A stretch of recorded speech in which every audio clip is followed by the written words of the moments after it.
Olá, esse é o Expresso Sindimepa, um podcast do Sindicato dos Médicos do Pará, sobre atualidades e informações. Siga nosso perfil na sua plataforma preferida e acompanhe todos os episódios. Olá, estamos dando início a mais um Expresso Sindimepa, um programa do Sindicato dos Médicos do Pará. Eu sou o Wilson Machado, diretor de comunicação do Sindimepa, e hoje recebemos o Dr. Antônio Cordero, ele que tem uma vasta experiência no tema que abordaremos hoje, que é o ensino da medicina no país, seu cenário atual e desafios. O Dr. Cordero é doutor em bioética e ética em ciências da saúde pela Faculdade de Medicina da Universidade do Porto, professor de medicina da FAMAS e da UEPA, é especialista em pneumologia, clínica médica, bioética, ética médica e tem uma vasta experiência na gestão educacional. Foi também presidente do nosso Conselho Regional de Medicina. Com todo esse currículo, todos os colegas que nos assistem e a sociedade que gosta de nos acompanhar já preveem que teremos 4 episódios, que é o formato atual do Expresso Sindimepa, um episódio por semana, sempre às sextas-feiras, com duração média de 20 minutos. Doutor Cordero, muito obrigado pela sua vinda ao sindicato para dividir sua experiência com todos os colegas médicos e a sociedade interessada em saúde. Muito bom dia, seja bem-vindo, sinta-se em casa. Quero lembrar que os nossos ouvintes e assistentes sempre tomam conosco um cafezinho, que é a marca deste programa. Fique à vontade para cumprimentar a nossa audiência. Muito obrigado. Bom dia a todos e todas, bom dia à equipe e bom dia ao Sindicato dos Médicos, doutor Wilson Machado. É com muito orgulho e prazer que eu compareço aqui para tentar contribuir com informações a respeito do tema ensino médico e educação médica. Eu quero dizer que o sindicato, para mim, é algo muito importante na minha vida, talvez alguns não saibam. Nós temos parte da primeira diretoria eleita do Sindicato Médico do Pará, quando eu e o doutor Valdir Mesquita, conseguimos a carta sindical, a famosa carta sindical, ainda na década de 80. Foi uma luta que foi iniciada pelo saudoso, querido amigo, doutor Zusa Clautal. Nós tínhamos uma equipe aqui no sindicato, o Neivinha, Zusa, Arias, eu, Mesquita, Fernando e diversos colegas que foram se somando. Então, para mim é um enorme prazer para esse tema. É um tema empolgante, é um tema importante agora para todos que fazem saúde no Brasil, porque foi lançado semana passada pela AMB, pelo Conselho Federal e pela Faculdade de Medicina da USP, o novo estudo da demografia médica no Brasil, que mostra um retrato não só do processo da formação médica e mostra o mercado de trabalho para os futuros médicos, com dados assim, extremamente relevantes e, inclusive, para uma grande discussão. Estou à disposição dos senhores e todos os colegas. Ótimo, Cordero. Eu vou tratar você de Cordero, porque somos amigos há tantos anos, contemporâneo de faculdade, do dia a dia da medicina. Exatamente. Para que nós possamos nos sentir mais em casa, vamos aqui abdicar do doutor. Com certeza, então, ainda mais você filho de grande médico, né? É verdade. Então, Cordero, é o seguinte, gostaria de ouvir de você a opinião a respeito das escolas médicas no Pará. Hoje temos escola pública e escola privada de medicina, várias públicas e várias privadas. Eu queria saber qual é a sua opinião a respeito do ensino nessas duas escolas médicas, na privada e na pública, se assemelham, se há diferença, se uma é melhor que a outra, se há preocupação sua em relação ao currículo atual. Enfim, discorra sobre este assunto. Bom, para vocês terem uma ideia, o Pará tem uma das escolas médicas mais antigas, centenária, que eu me formei, que é a Universidade Federal do Pará, que tradicional, como todos conhecem, com excelente qualidade, corpo docente, e em seguida, por um trabalho de um grande médico paraense chamado Jean Bittar, nós fundamos a antiga Faculdade de Medicina do Pará, que, na verdade, é incorporada à Universidade do Estado do Pará, e são duas públicas, na cidade de Belém. Hoje, na cidade de Belém, nós temos duas escolas privadas, o Centro Universitário Cesupa e o Centro Universitário Unifamar, da qual sou docente. Fui convidado em 2012 para 2013 para elaborar, junto com a equipe, coordenada pela professora Márcia Bittar, o projeto pedagógico. Mas na UEPA já tinha uma grande preocupação com relação à medicina para a interiorização. Era uma realidade. E nós montamos o curso de Santarém, né, pela UEPA, já com o comando de um grande governador, que foi um médico, Almir Gabriel, mas quem grande incentivou logo em seguida foi o governador Jatém. Era um anseio do oeste do Pará, né? Nós tínhamos, naquela situação no oeste do Pará, aproximadamente quase 2.800.000 vidas que necessitavam. Então se verificou duas coisas importantes. Primeiro, que uma escola médica se fixa não é por ter a escola médica, mas é pelos serviços agregados, e se construiu o hospital regional. Mas em seguida, o que é fundamental vocês entenderem, o que fixa médico no interior, é a primeira questão a ser colocada, não é o curso de medicina, é a residência médica, é a formação, né? Em seguida, a UEPA monta em Marabá o seu curso de medicina, já formou turma, a Federal leva o curso de medicina para Altamira e surgem algumas escolas, como já citei, em Belém, e hoje nós temos uma em Redenção, outra privada em Marabá, uma privada em Castanhal. A Redenção é privada. É privada. A FESAR, que agora é do Grupo AF, né? Então, vamos repetir. Nós temos, nós temos Santarém, 4 em Belém. Altamira e Marabá. Essas são Santarém, públicas. Altamira e Marabá. Altamira é federal. Federal. Marabá e Santarém são UEPA. Universidade do Estado do Pará. Ok. Que foi uma necessidade do governo do Estado, da sociedade paraense. Tá? Em seguida, nós temos FESAR em Redenção, Facimpa em Marabá, Castanhal é Estácio, Abaetetuba é Áfia e Bragança é Áfia. Essas são as escolas médicas agora no estado do Pará. 5 e 3, 8 no interior, portanto. Exatamente. E 4 na capital. 4 na capital. Tá. Bom, vamos falar sobre a escola médica nossa, sobre a formação que nós temos. Olha, dizer que não há necessidade de escolas médicas para a Amazônia, né, para o norte, é algo que não deve se dizer. O que, na verdade, ninguém aqui quer colocar que seja contra uma escola médica.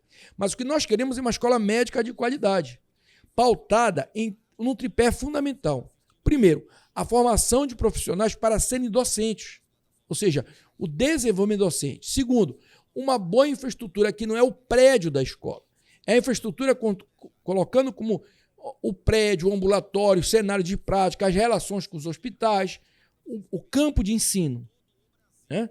E depois o grande projeto pedagógico, certo? Eu acho que algumas escolas, o problema é que a flexibilização ela trouxe alguns graves problemas para a formação médica do estado do Pará. Primeiro que nós não temos em algumas especialidades uma quantidade de docentes qualificados com mestrado e doutorado.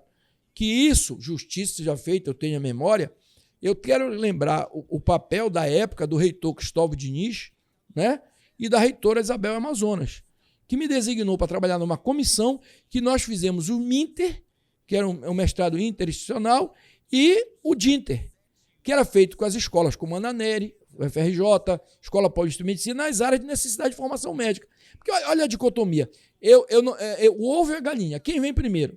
A formação médica com mestrado e doutorado ou a necessidade?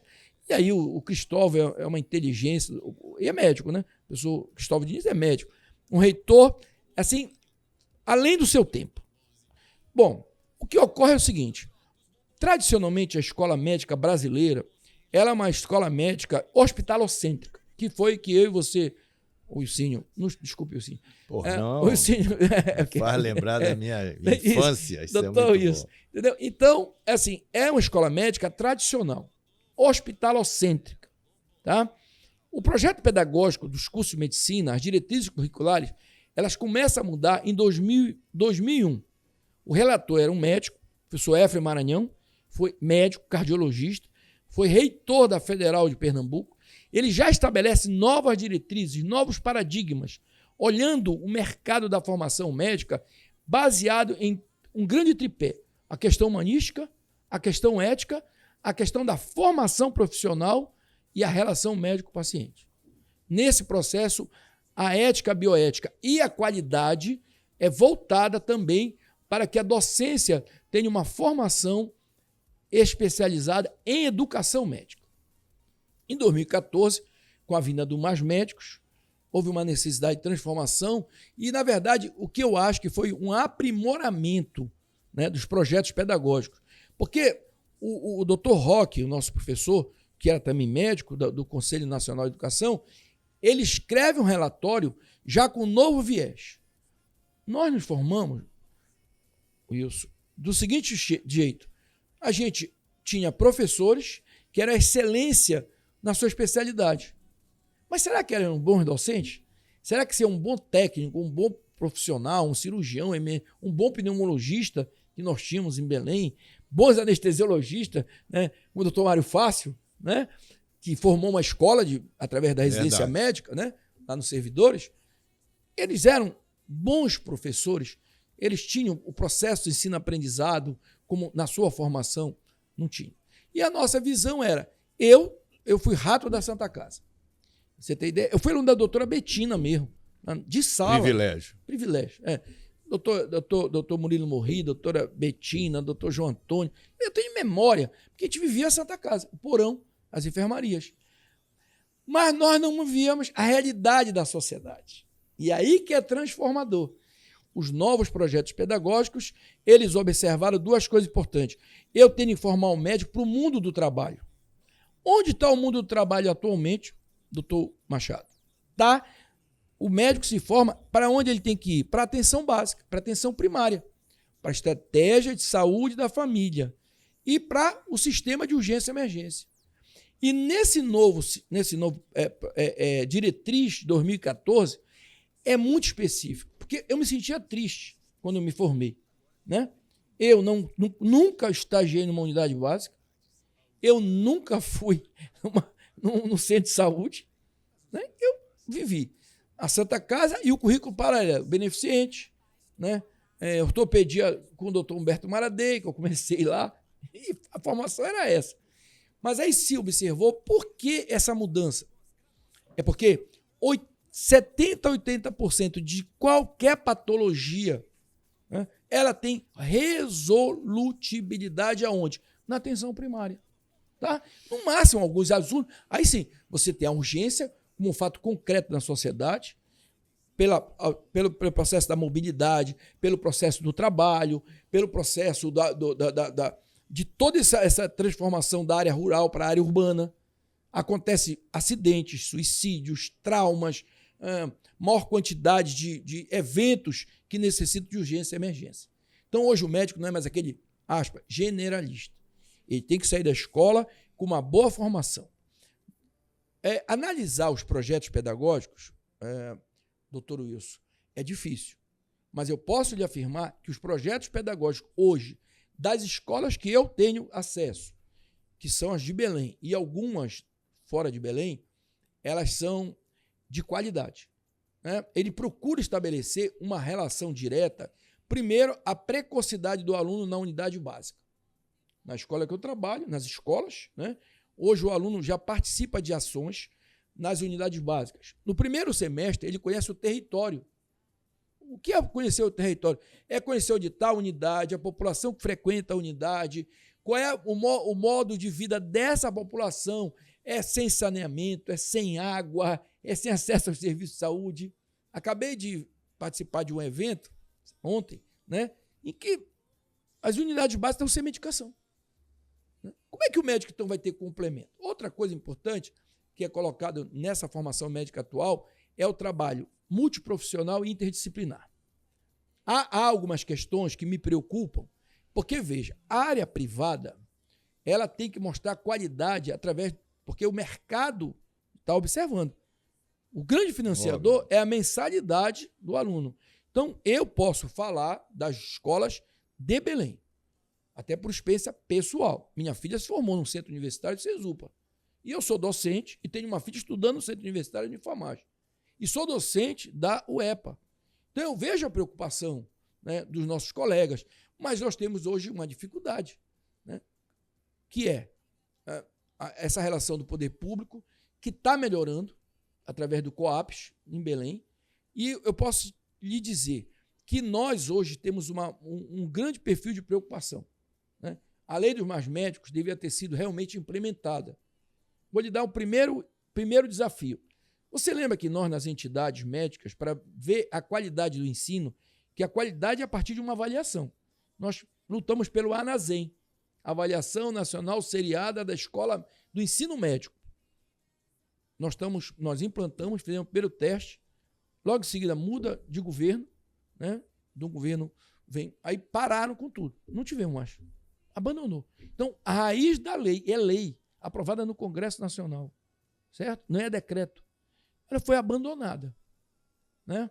A outra preocupação, a não abertura de escolas médicas. E aí, será que é só não abrir? Cadê os instrumentos de verificação da qualidade daquela escola? Exato. Esse que é o grande ponto. Uma questão que eu quero colocar para você comentar é se realmente se tem nessas escolas do interior profissionais capacitados para ensinar medicina. Você acabou de dizer quais são as qualificações que um professor de medicina tem que ter. Não basta ser só um bom especialista. Por exemplo, eu fico imaginando, porque eu não sei como é que acontece, convidar um grande especialista de Belém para ir se deslocar, porque não vai morar lá, se deslocar até uma cidade do interior para, durante um período de uma semana, dar um curso da sua especialidade, depois volta para cá. Não sei se isso acontece ou não. Eu entendo que para você ter um corpo de professores, eles devem, de preferência, residir, inclusive passa um semestre inteiro dando aula, residir naquela cidade. E a gente vê que tem cidades muito pequenas, não sei se tem professores de medicina realmente residindo lá em condições de dar aula dentro dos critérios que você acabou de colocar aqui. Isto é uma coisa. E a equipe multiprofissional, quer dizer, não são só os professores médicos, mas são nas outras especialidades necessárias. Eu me lembro, no meu curso de medicina, nós fizemos psicologia médica, fizemos sociologia. Não sei se isso ainda faz parte da grade curricular de hoje, mas naquela época se entendia que um médico precisa estar preparado psicologicamente para lidar com as complicações do dia a dia do exercício da medicina. Lidar com pacientes críticos, com a família de paciente, ter equilíbrio emocional para poder lidar com isso. Então, eu queria saber como é que esses professores são selecionados, são preparados, são escolhidos, não é, para integrar o grupo, enfim. Bom, as escolas privadas localizadas no interior, eu tenho pouco acesso, mas eu conheço as de Belém e de algumas que tem aqui. Veja, o que você colocou é importante. Hoje, a formação médica ela está sendo cada vez mais interdisciplinar e até multidisciplinar. Não é só na área da sociologia ou da filosofia ou da psicologia médica. Hoje nós trabalhamos com eixos de habilidades, tá? E nós, por exemplo, os cursos que eu trabalho, essas áreas, nós concentramos num grande eixo chamado Humanidades Médicas, que ele é 4 semestres. Então, ele abrange todo o processo ético, processo bioético, processo da relação humana, processo de como cuidar da família, processo do agravo ao paciente. E aí você tem uma multidisciplinariedade. Você tem psicólogo, você tem colega com mestrado, mais pedagogo, né? E o pedagogo contempla esse processo. Nós temos médicos, e aí eu estou nesse grupo, né? E temos profissionais na área da formação, que é dita o início do curso. Antigamente era chamado área básica, hoje não. Hoje você trabalha com um sistema de ensino com metodologias ativas e que está preconizado na lei. Então você pode trabalhar na formação básica, formação inicial do aluno, do 1º ao 4º semestre, com a qualidade de mestres doutores nas diversas áreas da saúde, com boa qualidade. Até porque é uma questão do mercado. Wilson, hoje médico não é mais como na nossa época, anatomia, na sua escola, era o Dr. Vitor Moutinho. Sim. Você já imaginou quem era o Dr. Vitor Moutinho? Expertise naquilo que ele Meu professor. deu professor. Né? O meu era o No cadáver. No cadáver, que hoje é outro modelo também que está em desuso. Que nós temos modelos, né? Nós temos simuladores de tanta boa qualidade, certo? Que você tem um processo de trabalhar em pequenos grupos. Né? Você tem hoje o morfofuncional associado à tutoria para uma formação mais holística, mais ampla. Ele não olha o sistema, ele não olha aquela lâmina, ele olha um problema. E naquele problema estão várias áreas do conhecimento. E quando ele trabalha em espiral, ele vai ter o conhecimento inicial, e aí vai gradativamente chegando até o 8º período, que é o 4º ano, esse conhecimento vai aumentando. Né? Ele sai daquilo que é normal, ele vai começar a enxergar as transformações até que ele chega na parte patológica. Isso é já lá na frente. Já o internato é o modelo realmente do aprendizado observado, atendendo o paciente. A qualidade desses docentes. Olha. Ô, Antônio, nós vamos completar neste momento o primeiro episódio. Não esqueçam, acompanhem o segundo episódio, que o Dr. Cordero continuará falando sobre esse assunto tão importante, tão rico, e que tenho certeza vai prendê-los para já agendar para a próxima sexta-feira, com o segundo episódio, continuando com o Dr. Cordero, que está dando essa aula de conhecimento de ensino médico. Obrigado pela audiência de vocês e até o segundo episódio na próxima sexta-feira, com o Dr. Antônio Cordero.